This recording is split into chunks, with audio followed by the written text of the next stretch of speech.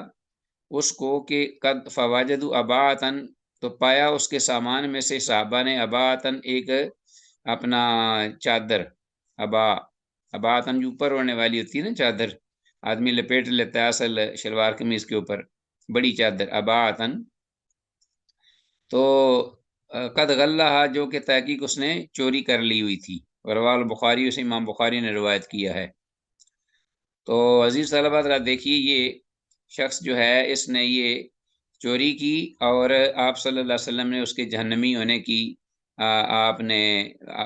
اپنا وعید سنا دی، ولیعاذ باللہ۔ دیکھیے ذرا صورتحال کیا ہے، اور آج ہمارے حالات کیا ہیں اس معاشرے میں، کیا کچھ لوگ کرتے ہیں، اور کس حد تک چلے جاتے ہیں لوگوں کا بغیر پوچھے مال جو ہے وہ چرانے میں، لینے میں، غصب کرنے میں، ہتھیانے میں، استغفر اللہ ولیعاذ باللہ۔ تو آپ صلی اللہ علیہ وسلم کا یہ کہنا، اس میں اہل علم کا اتفاق ہے، بلکہ امت کا پوری کا، کسی کا اس میں اختلاف نہیں کہ جسے اللہ اس کے رسول جہنمی قرار دے دیں تو کوئی اسے جہنم سے نہیں بچا سکتا۔ اللہ کے رسول صلی اللہ علیہ وسلم جو جہنمی قرار دیتے ہیں وہ وحی کی روشنی میں جو اللہ ان کی طرف اتارتا ہے۔ تو فذهبوا ينظرون فوجدوا اباءۃ قد غلھا، اس کو انڈر لائن کیجئے کہ صحابہ لگے دیکھنے، بھالنے اس کے سامان میں، تحقیق کرنے کے کیوں آپ صلی اللہ علیہ وسلم نے اس کو کس وجہ سے جہنمی قرار دیا، تو فوجدوا اباءۃ، تو انہوں نے اس کے سامان میں ایک چادر پائی، قد غلھا، جو اس نے اپنا کی ہوئی تھی، اپنا چوری کر لی ہوئی تھی۔ تو حدیث میں لفظ کر کرا، تو یہ ایک نام ہے، اس کو انڈر لائن کیجئے کہ ایک جہنمی کا نام ہے جس کے بارے میں استغفر اللہ ولیعاذ باللہ نبی مکرم صلی اللہ علیہ وسلم نے جس کو جہنمی کہا، ہوا فی النار۔ آگے ہے ہمارے پاس حدیث 3999،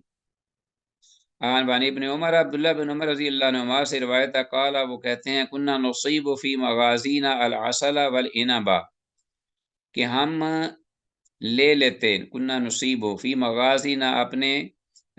غزوات میں، یہ جو جہاد کے دوران جو غزوات تھے، جہادی غزوات، اس میں ہم لے لیتے بقدر ضرورت العسلہ، کھانے پینے کے لیے، العسلہ جب بھوک ستاتی تو ہم لے لیتے العسلہ شہد، والعنب اور انگور، یعنی دشمن کا جو لگا ہوتا تھا انگور باغات میں، پھل وغیرہ، تو اس کے علاوہ دیگر چیزیں بھی، فنا کلو، تو ہم اس کو کھا لیتے، ولا نرفعہ، اور ہم انہیں، اس کو اوپر اللہ کے رسول صلی اللہ علیہ وسلم کی طرف نہیں لے جاتے تھے، لیکن یہ اس حد تک ہی ہے جب تک کہ جتنی ضرورت ہو۔ رواہ البخاری، سے امام بخاری نے روایت کیا ہے۔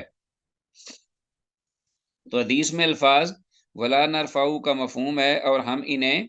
اوپر آپ صلی اللہ علیہ وسلم تک نہیں پہنچاتے تھے، ٹھیک ہے جی۔ تو کھانے پینے کی حد تک، ضرورت کی حد تک، جو مجاہدین دوران جہاد لڑائی میں جو چیز پائیں دشمن کی، وہاں بستی میں، قصبے میں، علاقے میں، یا ان کے باغات میں، وہ ضرورت کی حد تک وہ لے سکتے ہیں، کھا بھی سکتے ہیں، حاکم کا اجازت دے یا نہ دے۔ اچھا جی، تقسیم سے پہلے، لیکن وہ مال جو کہ اکٹھا ہو کر چلا جاتا ہے وہاں اوپر، تو وہ سب کا مشترکہ مال ہوتا ہے۔ آگے ہمارے پاس حدیث ہے 4000، وان عبداللہ بن مغفل رضی اللہ عنہ، عبداللہ بن مغفل رضی اللہ تعالیٰ عنہ سے یہ روایت قال، وہ کہتے ہیں اصبت جرابم من شحم یوم خیبرہ، اصبت، میں نے حاصل کی، یعنی مجھے ملی، جرابن، ایک تھیلی، من شحم، چربی سے بھری ہوئی، یوم خیبرہ، خیبر کی لڑائی کے دن، فلتزمتہ، تو میں نے اسے اپنے پاس لے لیا یا رکھ لیا، ہاں جی، فقلت، تو میں نے کہا لینے کے بعد، لا اعطی الیوم احد من ھذا شیئا، کہ میں آج کے دن کسی کو بھی اس سے کچھ نہیں دوں گا، کسی بھی شخص اور کو اس میں سے کچھ نہیں دوں گا۔ فالتفت، تو میں نے ادھر دیکھا، فاذا رسول اللہ صلی اللہ علیہ وسلم یتبسم الیہ، جب میں نے دیکھا تو رسول اللہ صلی اللہ علیہ وسلم میری طرف دیکھ کر مسکرا رہے تھے، تو میں نے دیکھا کہ رسول اللہ صلی اللہ علیہ وسلم میری طرف دیکھ کر مسکرا رہے تھے۔ ٹھیک ہو گیا جی عزیز طلبہ، کلیئر ہے، واضح ہے، 4000 یہ حدیث ہے، ہاں جی، متفق علیہ۔ وذکر حدیث ابی ہریرہ تھا، اور صاحب مشکات المصابیح نے یہ کہا ہے کہ وذکر حدیث ابی ہریرہ، اور ابو ہریرہ رضی اللہ عنہ کی حدیث ذکر کی جائے گی، جس میں یہ الفاظ بھی ہیں، ما اعطیکم فی باب رزق الولاد، رزق ولاد، والیوں کی رزق کے باب میں، یہ آگے اب باب آئے گا۔ تو یہاں اس حدیث کو یہاں ذکر کرنے کے بجائے انہوں نے ابو ہریرہ رضی اللہ تعالیٰ عنہ کی یہ مشار الیہ حدیث جو ہے، جس کی طرف ما اعطیکم کے جس میں الفاظ ہیں، اس کو انہوں نے فی باب رزق الولاد، رزق الولاد کے باب میں انہوں نے زیادہ موضوع سمجھا، اور اس کو وہاں ذکر کر دیا، وہ حدیث آئے گی۔ تو اب یہ حدیث جو ہے جو ہم نے پڑھی ہے، اس میں من جملہ فوائد میں سے یہ بھی ہے کہ ایک تو حدیث کے الفاظ جرابا من شحم، اس کو انڈر لائن کیجیے، اس کا معنی ہے چربی سے بھری ہوئی ایک تھیلی۔ اور فوائد میں یہ ایک فائدہ یہ ہے اس حدیث کا کہ مجاہدین کا کفار کے علاقے میں، یعنی دوران جہاد قتال علاقے میں، مجاہدین کا کفار کے علاقے میں داخل ہو کر حسب ضرورت کھانا پینا درست ہے، مثلا روٹی یا گوشت وغیرہ یا اور دیگر چیزیں، خواہ امام سے اجازت ملی ہو یا نہ، اور اس پر علماء کا اجماع ہے۔ باقی یہ ہے کہ وہاں سے کوئی چیز لینا، کسی کے قبضہ میں، دشمن کے قبضہ کی کوئی چیز لینا، اس کی ہتھیار لینا، پھر یہ ہے کہ اپنے پاس رکھ لینا اور اس کو بیچنا، یہ جائز نہیں ہے، یہ درست نہیں ہے۔ اس کو ضرورت کے وقت استعمال میں لا سکتے ہیں، مثلا مثال کے طور پہ اگر رات آ گئی ہے اور شدید سردی ہے اور لڑائی شروع ہے، تو مجاہدین کو دشمن کا کچھ کپڑے، گرم لحاف یا کوئی چارپائی وغیرہ مل جائے تو اس کو استعمال میں لا سکتے ہیں، لیکن اس کو بیچ نہیں سکتے، فروخت نہیں کر سکتے۔ اگر بیچ بھی لے تو بیچنے کی صورت میں اس کی قیمت جو ہے وہ غنیمت کے مال میں جمع کرانا ہوگی، ٹھیک ہے جی۔ ایک یہ بھی اس حدیث سے معلوم ہوا کہ اہل کتاب کا ذبیحہ درست ہے، اور اس پر اجماع ہے سوائے اہل اسلام کا، سب اس پر اجماع ہے سب کا سوائے اہل شیعہ، سوائے شیعہ کے۔ ہاں اگر یہ پتہ چل جائے کہ یہ جو ذبیحہ جانور جو ہے جو حلال جانور ہے، اگر عیسائی یا یہودی نے اس کو ذبح کیا ہے کسی غیر اللہ کے نام پر، یا عیسائیوں نے سے یسوع مسیح علیہ السلام کے نام پر ذبح کیا ہے، یا کسی گرجا کے نام پر وہ وقف تھا، تو وہ حلال نہ ہوگا۔ جمہور اہل علم کا یہی قول ہے۔ اور عام حالات میں ان کا جو ذبیحہ ہے وہ کھایا جا سکتا ہے، لیکن اگر نشاندہی ہو جائے، پتہ چل جائے، تو پھر رک جانا چاہیے۔ وہ تو اگر مسلمان بھی اگر غیر اللہ کے نام پر ذبح کرے تو اس کا جو ہے ذبیحہ ہے وہ کھانا حرام ہے، صحیح نہیں ہے۔ الفصل الثانی، دوسری فصل ہے اس باب کی، اور یہ حدیث نمبر 4001 4001 ہے۔ ان ابی امامہ، ابو امامہ باہلی رضی اللہ تعالیٰ عنہ سے یہ روایت ہے، ان النبی صلی اللہ علیہ وسلم، وہ اللہ کے نبی صلی اللہ علیہ وسلم سے مرفوع بیان کرتے ہیں کہ قال، آپ نے فرمایا، ان اللہ فضلنی علی الانبیاء، کہ بے شک اللہ نے مجھے دیگر انبیاء علیہ السلام پر فضیلت دی، فضیلت بخشی۔ او قال، یا آپ نے یہ فرمایا، فضل امتی علی الامم، کہ میری امت کو اللہ نے دیگر امتوں پر یہ فضیلت دی، ٹھیک ہے جی، دیگر تمام امتوں پر۔ وَأَحَلَّ لَنَا الْغَنَائِمَ، اور اللہ جل شانہ نے ہمارے لیے غنائم یعنی غنیمتوں کے مال وہ جائز قرار دے دیے، حلال قرار دے دیے، ان کو استعمال میں لانا، ان کو کھانا۔ تو اس کا مطلب یہ ہوا، پہلے بھی ذکر ہو چکا ہے کہ دیگر پہلی امتیں جو تھیں گزشتہ، ان کے لیے جہاد کرنا تو اسی طرح تھا ضروری، اور اس میں اجر و ثواب بھی تھا، لیکن جو دشمن سے حاصل کردہ اموال تھے وہ ان کے لیے کھانا جائز نہیں تھے۔ روایت ترمذی، امام ترمذی نے روایت کیا ہے، حدیث کی سند صحیح ہے، اور باقی کلیئر ہے اس کا مفہوم۔ آگے آتے ہیں 4002 کی طرف، حدیث نمبر 4002 4002، وان انس بن مالک، انس بن مالک رضی اللہ تعالیٰ عنہ سے یہ روایت ہے، قال، وہ کہتے ہیں، قال رسول اللہ صلی اللہ علیہ وسلم، کہ اللہ کے رسول صلی اللہ علیہ وسلم نے ارشاد فرمایا، یومئذ، اس دن، یعنی وہ مراد لے رہے تھے یوم حنین، یعنی غزوہ حنین کے دن، جس دن کہ یہ حنین کی لڑائی لڑی گئی فتح مکہ کے بعد۔ آپ نے کیا فرمایا، من قتل کافرا، جس شخص نے کسی شخص کو کافر کو قتل کیا، فلہ صلبہ، تو اس کا مال و اسباب جو ہے اس کافر کی ملکیت میں جو تھا، اسلحہ یا دیگر مال، وہ اس قاتل کے لیے ہوگا، مجاہد کے لیے۔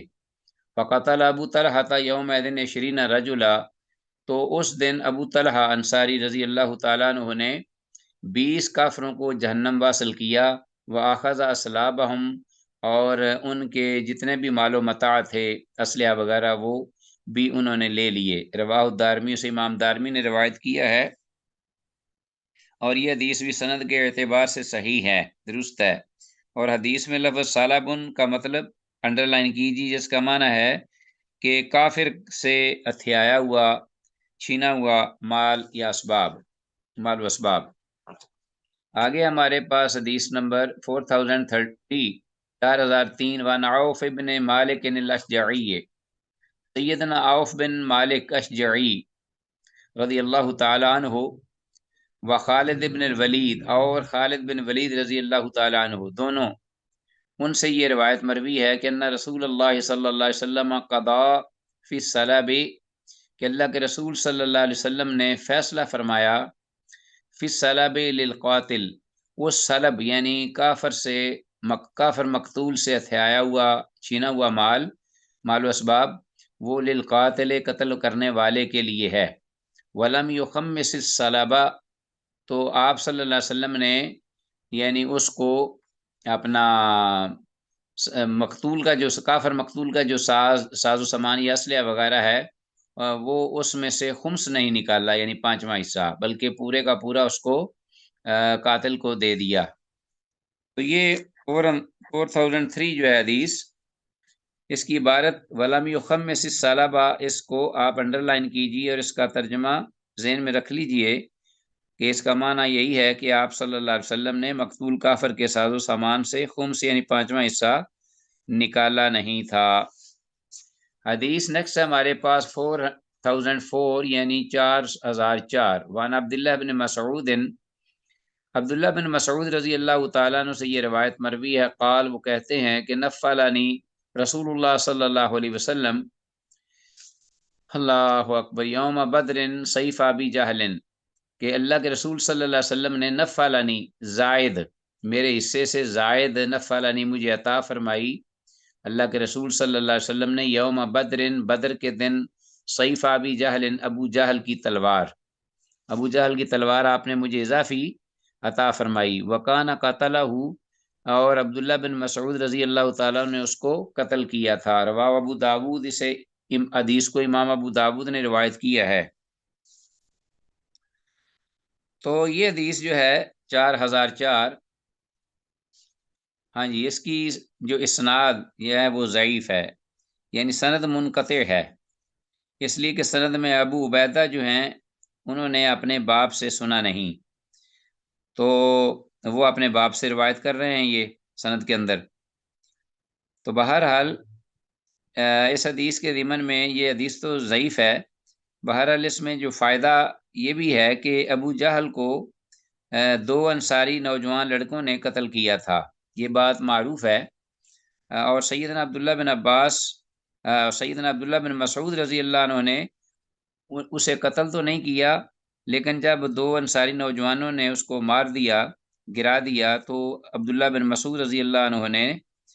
اس کا سر اتارا تھا۔ ٹھیک ہے جی، آگے بعد میں بھی اس بارے میں کچھ تفصیل آئے گی اس سلسلے میں۔ بہرحال سند کے اعتبار سے حدیث جو ہے ضعیف ہے، تو واقعہ ایسے ہی ہوا تھا، واللہ عالم۔ آگے ہمارے پاس حدیث ہے 4005 وان عمیر مولا ابی اللحم یا ابا اللحم، اللہ اکبر، یہ ابو اللحم جو تھے ان کے آزاد کردہ، یعنی ابا اللحم، ابو اللحم نہیں کہنا اس کو، ابا اللحم کہنا ہے،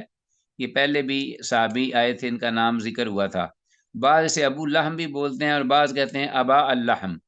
جنہوں نے گوشت کھانے سے انکار کر دیا، ابا اللحم، اس کی وجہ تسمیہ یہ ہے۔ تو عمیر جو ہے یہ ان کے آزاد کردہ غلام تھے، ٹھیک ہے جی، ابا اللحم کے، رضی اللہ تعالیٰ عنہ،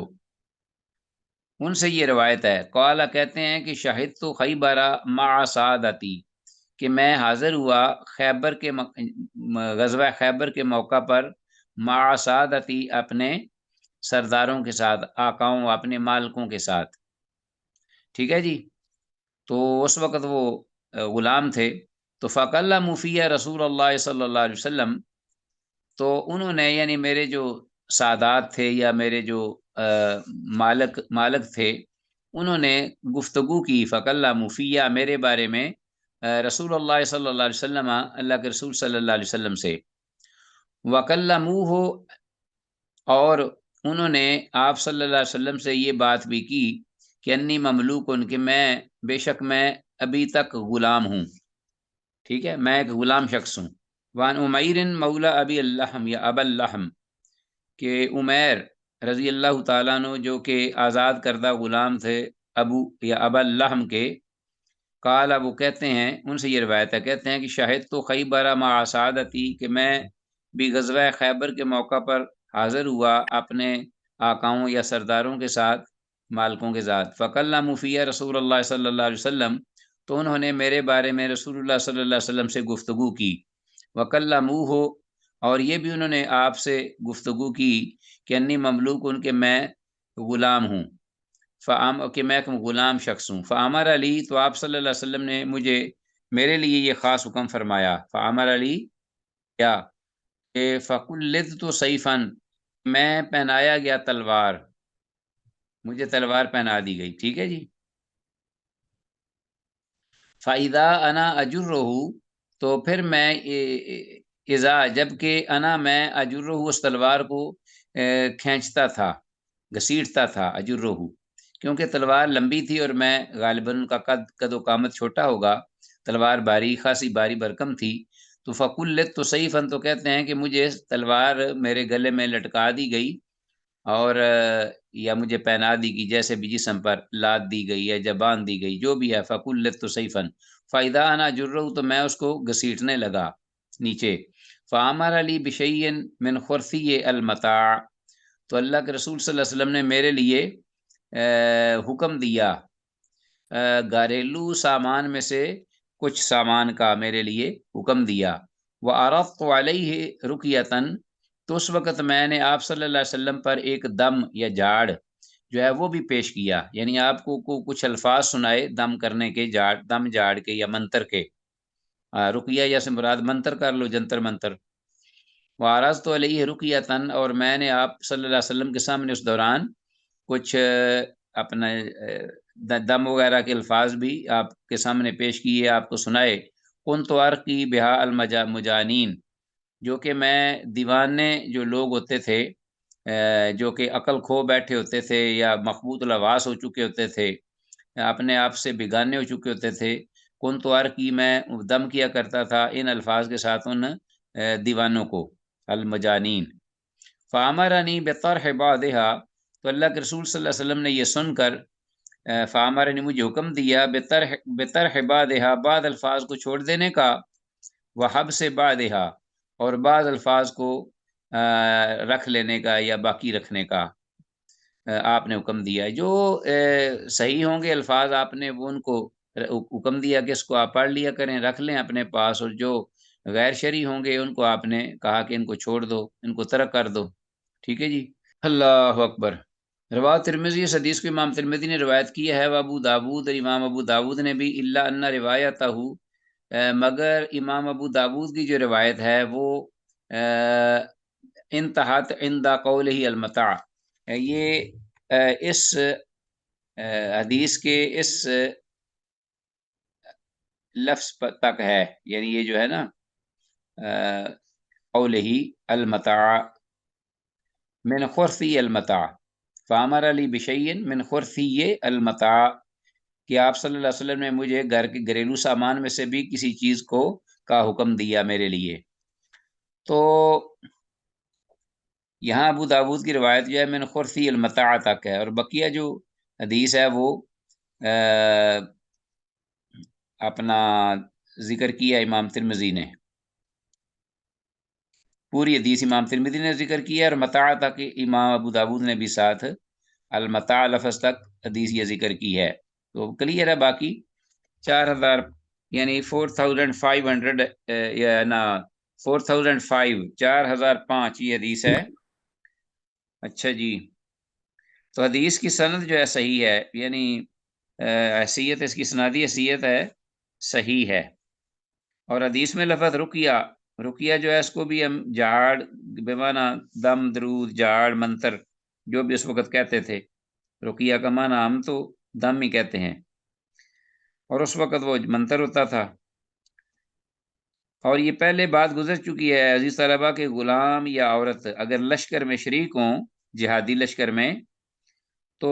انہیں حصہ نہیں ملے گا غنیمت کے مال میں سے، باقی انعام کے طور پہ اگر جو حاکم وقت ہے وہ جو اگر سمجھے مناسب تو اس کو کچھ عطا کر دے، تو یہ چونکہ یہ غلام تھا، یہ جو اپنا جس کا ذکر ہوا ہے، یعنی یہ جو عمیر تھے نا، یہ غلام تھے، تو اس لیے ایک تو ان کو تلوار لٹکائی گئی، حمائل کی گئی کہ ان تلوار کو اٹھائیں، اور دوسرا یہ کہ انہیں کچھ آپ صلی اللہ علیہ وسلم نے گھریلو سامان کی کچھ چیزیں بھی دینے کا حکم فرمایا کہ وہ بھی دے دیں ان کو، تو وہ آپ کا اپنی طرف سے ان کو نوازنا تھا، وگرنہ غنیمت کے مال میں سے ان کا حصہ کوئی نہیں، مخصوص کوئی نہیں ہے، جو کہ وہ خمس اور پانچواں اور پھر 4 حصوں میں مجاہدین کا حصہ، ایسا نہ عورت کا ہے نہ غلام کا ہے۔ آگے حدیث ہمارے پاس 4006،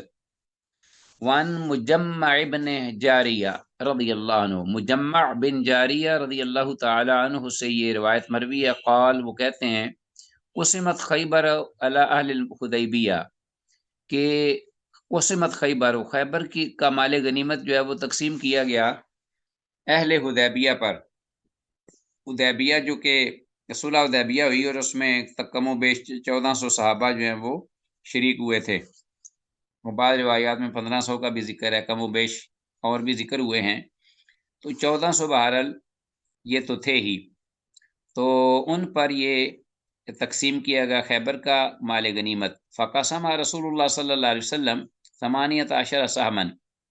تو آپ صلی اللہ علیہ وسلم نے اس پورے مال کے 18 حصے کیے، 18 سہمن حصے کیے آپ نے اس مال کے۔ وکان الجیش الفن و خمسہ میتن، اور کان الجیش، اور جو لشکر تھا وہ کتنا تھا، الفن و خمس میا، 1500، 1500، 1500 صحابہ کرام رضوان اللہ علیہ مجمعین تھے۔ وکان الجیش الفن و خمسہ میتن فیہم 300 فارس، جس میں 300 گھڑ سوار تھے۔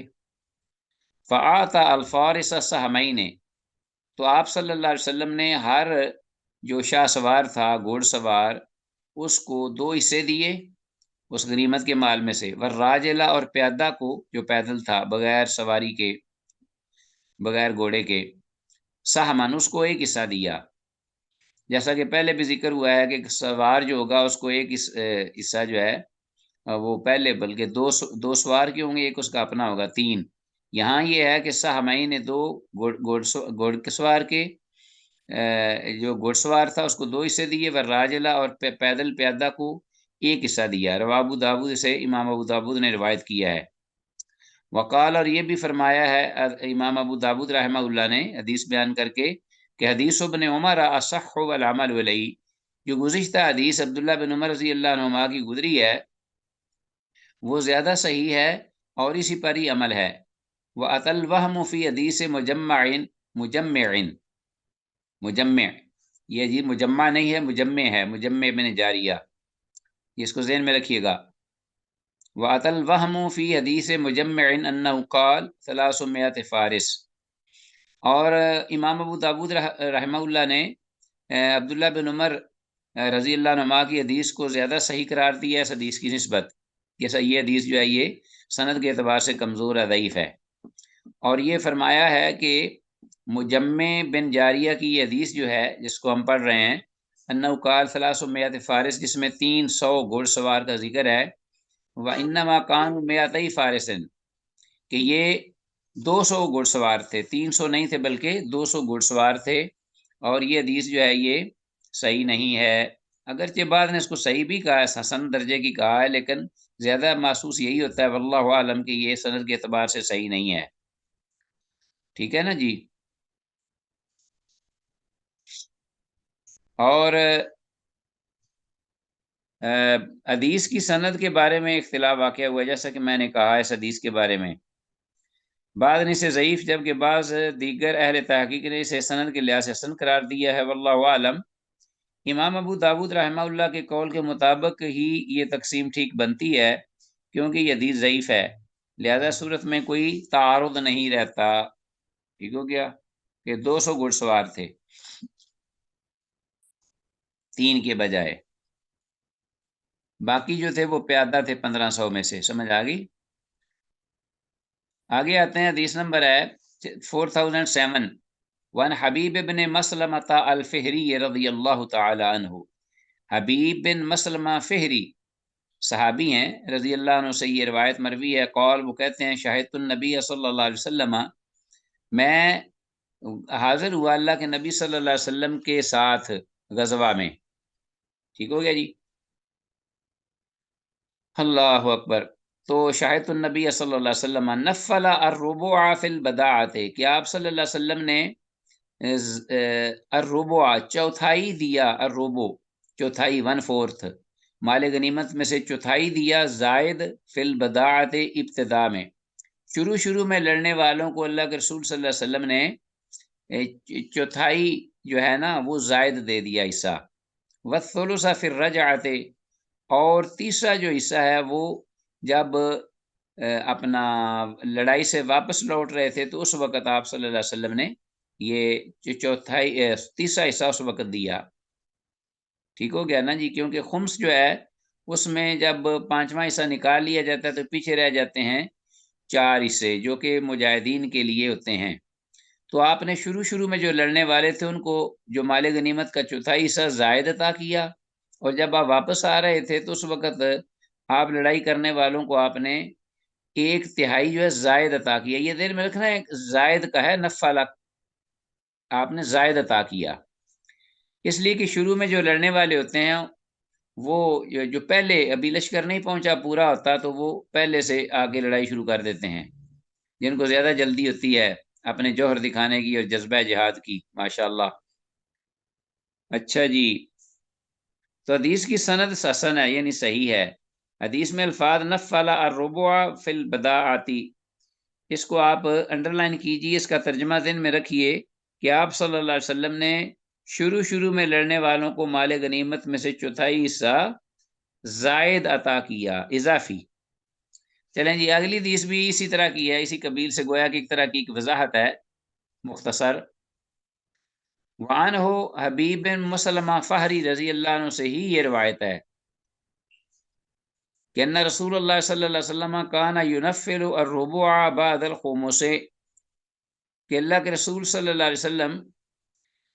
کانا دیتے زائد، ینفل الربع چوتھائی، بعد الخمس خمس کے بعد، یعنی خمس نکالنے کے بعد جب جو بھی ملتا پورا مال غنیمت اس میں سے خمس نکالتے، اور باقی جو 4 رہ جاتے اس میں سے چوتھا جو ہے وہ خمس نکالنے کے بعد دیتے، والثلث بعد الخمس، اور 1/3 جو ہے تیسرا حصہ، 1/3 حصہ اضافی طور پر،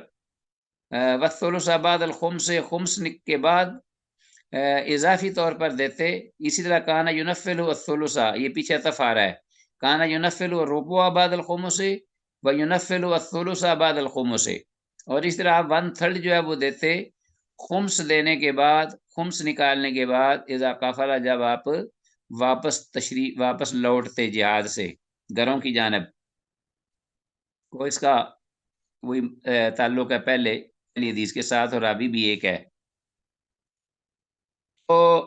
حدیث میں الفاظ جو ہے نا اذا قافلہ، اس کو انڈر لائن کیجیے، اس کا مطلب ہے جب جہاد سے واپس لوٹتے، گھروں کو جا رہے ہوتے تو اس وقت آپ یہ فرق کیا کرتے۔ حدیث صحیح ہے، اور یہ حدیث پہلی حدیث کا ہی ایک حصہ یا ایک اعتبار سے قدر وضاحت ہے۔ چلیں جی آگے عزیز طلبہ، ہمارے آج کے سبق کی پہلے یہ آخری لاسٹ حدیث ہے اسی باب سے، حدیث 4009، وعن ابی الجویریہ الجرمی، ابو جویریہ جرمی رضی اللہ عنہ، یہ صحابی ہیں، سے یہ مروی حدیث، قال، وہ کہتے ہیں، اصبت بارض الروم جرۃ حمراء، کہ مجھے ملا، یعنی اصبت تو میں نے پایا یا ملا مجھے، بارض الروم سرزمین روم کی سرزمین میں، جرۃ حمراء ایک سرخ رنگ کا مٹکا گڑا میں نے پایا، ففیہا دنانیر، کہ جس میں سونے کے سکے تھے، دنانیر، دینار سونے کا، گولڈ کا جو ہے نا سکہ آج کل بھی موجود ہے، اور درہم جو ہوتا ہے وہ چاندی کا ہوتا تھا، سلور کا۔ فیہا دنانیر فی امرات معاویہ، امیر معاویہ رضی اللہ تعالیٰ عنہ کی عہد امارت میں، امیر معاویہ رضی اللہ تعالیٰ عنہ کے جو دور امارت یا اپنا آپ کی حکومت کے دور میں، یہ مجھے ملا جہاد کے دوران، لڑائی ہو رہی تھی عیسائیوں کے ساتھ یا غیر مسلموں کے ساتھ جو بھی تھے، روم کی زمین میں، روم کی سرزمین میں مجھے ملا کیا، ایک سرخ رنگ کا مٹکا، جرۃ حمراء فی دنانیر فی امرت معاویہ، سیدنا معاویہ رضی اللہ عنہ کے عہد حکومت میں یا عہد امارت میں، وعلینا رجل من اصحاب رسول اللہ صلی اللہ علیہ وسلم من بنی سلیم،